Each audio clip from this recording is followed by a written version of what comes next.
I'm Pap Stiglione. I'm a retired detective sergeant with the Metro Nashville Police Department, where I worked for 32 plus years. I was a homicide detective for over 25 of those years.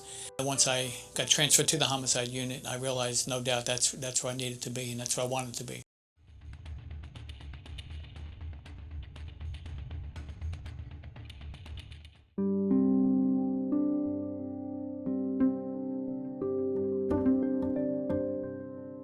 I typically tell them that we're going to catch the bad guy, and we're going to do what's right, and we're going to do all we can to help bring justice for the victim and some closure for the family. That's typically what we tell them.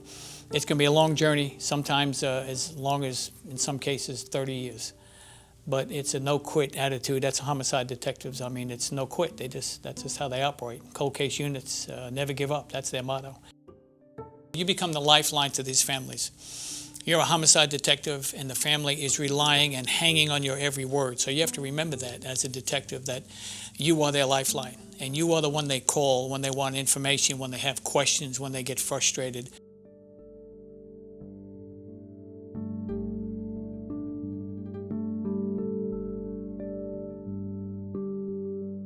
A lot of times these investigations are long-going because you have to locate witnesses, you have to identify witnesses, you have to, in some cases, identify potential suspects. And sometimes, I know cases where it takes months to locate a particular suspect, a particular witness. You have to do many, many interviews. You have to submit evidence. You have to be able to take that evidence and have it analyzed by a crime lab. And then when you turn it in on a Monday, you're certainly not going to get it back that Tuesday. It may be a month, it may be 2 months before you get the evidence back that gives you what you need to proceed with prosecution, for example.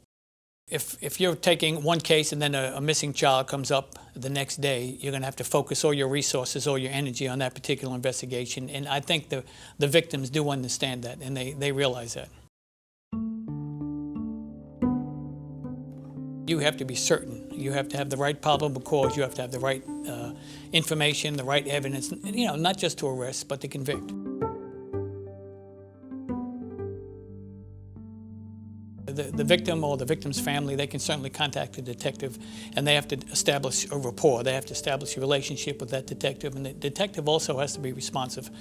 The victims or the victims' families have to understand that the detective may not be able to get back to them within a few minutes, but typically the detective should get back with them within a couple of days, answer some of their questions, relieve some of their anxiety, hopefully, and that's what the detective needs to realize. And the family as well needs to realize that the detective will get back to them as soon as he's able or she's able to do that.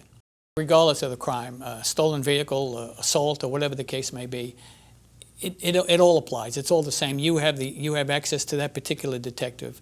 If you have a detective that's working stolen cars, for example, he's in auto theft, and you contact auto theft, that detective should reply back to you in a timely manner.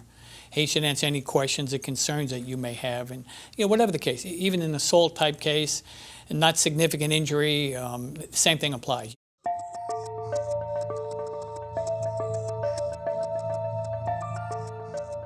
There's a lot of information you want to hold back, and the reason why you want to hold it back, there may be some particulars about a certain crime that's very unique. So you don't want that out there. You don't want the family, for example, knowing about that. They may inadvertently tell somebody who may tell somebody, and then that information that you have and we're holding back because you want the suspect to be able to provide those details.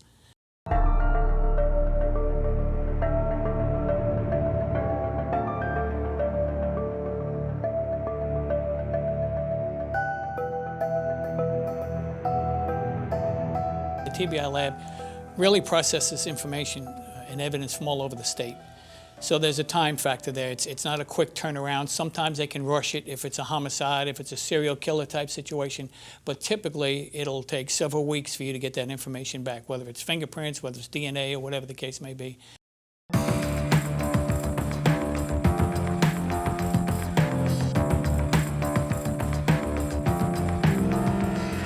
Typically, you advise the victim not to talk about your case, not to give details about your case. Let's keep everything close. If we want to release something, we'll go ahead and advise you to go ahead and release it. We're not doing it because we're upset with you. We're doing it because we're trying to preserve the integrity of the investigation.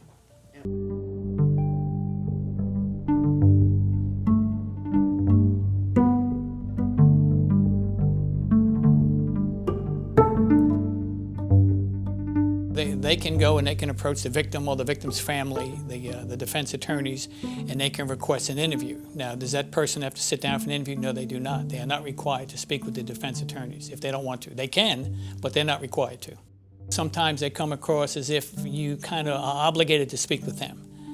They kind of put it out there as though that's the case, but in reality, you do not have to speak with the defense attorneys.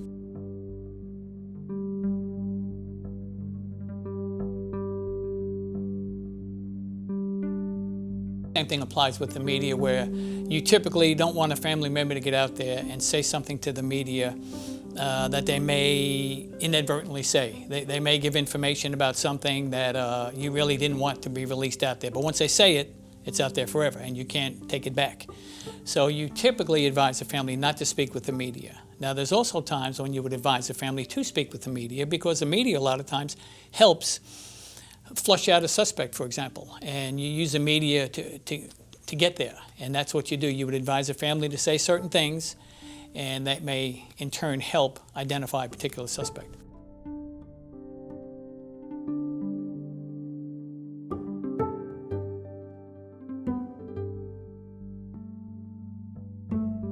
Some of the media, they're able to get information that maybe a typical victim's family might not have access to. So they get out there and they get that information, and they sometimes will say it on the air, and the family get frustrated because they think that the news media is getting the information, but the family is not. But that's really not the case. It has nothing to do with the detective. It's strictly the news media. They're investigative reporters, and that's what they do, and they know how to dig and find information. Sometimes it's helpful, sometimes it's not.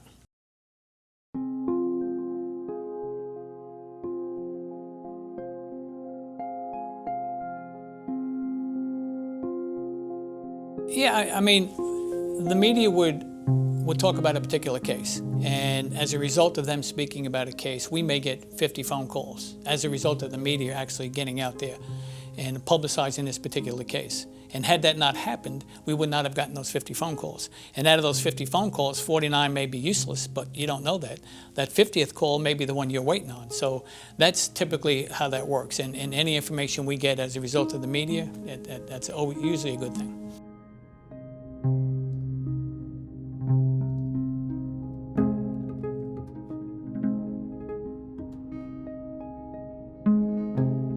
It's complicated things, but it's also helped. It's also helped because you're able to go back on social media and you're able to get certain records of a potential suspect that may provide valuable information, whether it's a Google search or whatever the case may be, whether it's Facebook or anything along those lines. You may be able to get information that will tell you something about the suspect that the suspect didn't volunteer to you when he's being interviewed, for example. But you may be able to go to social media and you may be able to say, well, there was a Google search done on this, there was a Google search done on that, and the Google search was precisely the crime that was committed, kind of thing. So you're able to go down that road and maybe get some useful information through social media.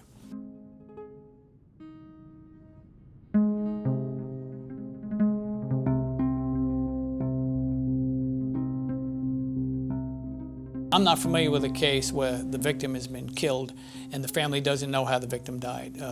Whether it's the victim has been shot, whether the victim has been stabbed, the family typically knows that. What they may not know is how many times the victim has been stabbed, how many times the victim has been shot. And a lot of times you want to keep that close to yourself. You want to keep those unique details. Something may have been done to the victim that the family doesn't know about.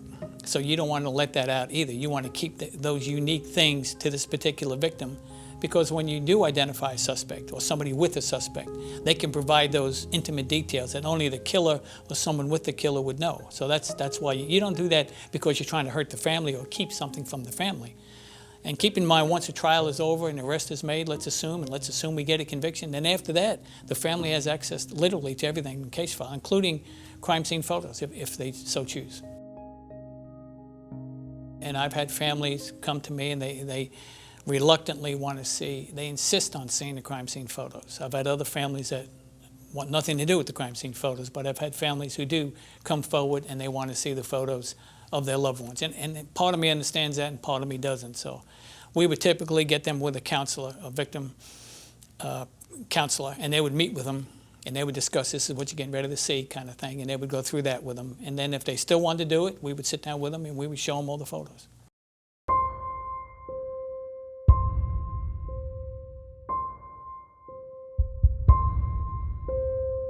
if you do something wrong regarding a statement, if the only thing you have evidence-wise is his confession, can you imagine now you get that confession suppressed because you did something that was illegally, you violated his rights, or whatever the case may be.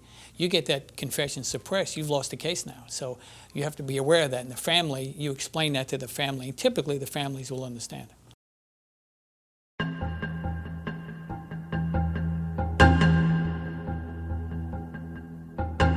DNA is the holy grail right now. We have ballistics, we have fingerprints, we have all that, but DNA is what's solving most of these decades-old homicide cases. Can you imagine a family sitting around for 30-plus years not knowing who killed their loved one, and then we have this miracle of DNA comes along and we're able to identify a suspect, and we do that through DNA and we place him literally on the crime scene. And there's no way he can get around that and say he wasn't on the crime scene. His DNA is on the crime scene. And it surpasses the world population, for example. And it's just tremendous. It's like a godsend, literally like a godsend to help homicide investigators particularly. I don't think a crime occurs in Nashville now where there's not a security camera somewhere that can possibly identify a suspect or at least give you a suspect description, a vehicle description, or anything like that. You see it on the news all the time now. The security cameras are literally, like you say, everywhere.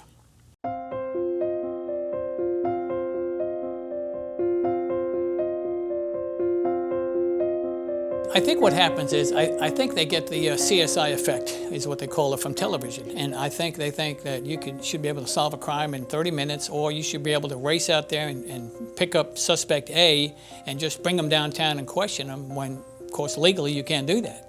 And anything you do that's they determine to be illegal, let's say you do pick him up illegally, you bring him downtown without probable cause, and he confesses to the homicide. That confession will get thrown out typically. It'll be suppressed because of what you did was illegal. You violated his rights. And you have to be cognizant of that. You have to be aware that that may happen. So the families had never been through this, so it's brand new to them. Yeah, I mean, you think about that. So, you kiss your wife or your husband or whatever off to work, and they go to work, and then something happens to them, and they get killed, for example, or they become a victim of a vicious crime. Whoever thought something like that could happen or would happen to your loved one? I've spoke with many families who have had that. Their child went to work one day and somebody comes into the restaurant and kills their child. And never in a million years would they think something like that would happen. So you're that lifeline, and you have to understand that. And I took that very seriously. Both. I've seen crimes, homicides in particular, bring families closer together, and I've seen homicides split families up, cause divorces, and that kind of thing. The trauma that occurs inside the family, in addition to what's happened to the victim, the trauma, where they blame each other or whatever the case may be, is absolutely tremendous. And I understand how these things can happen. In other cases, it does bring them together, and that's a good thing.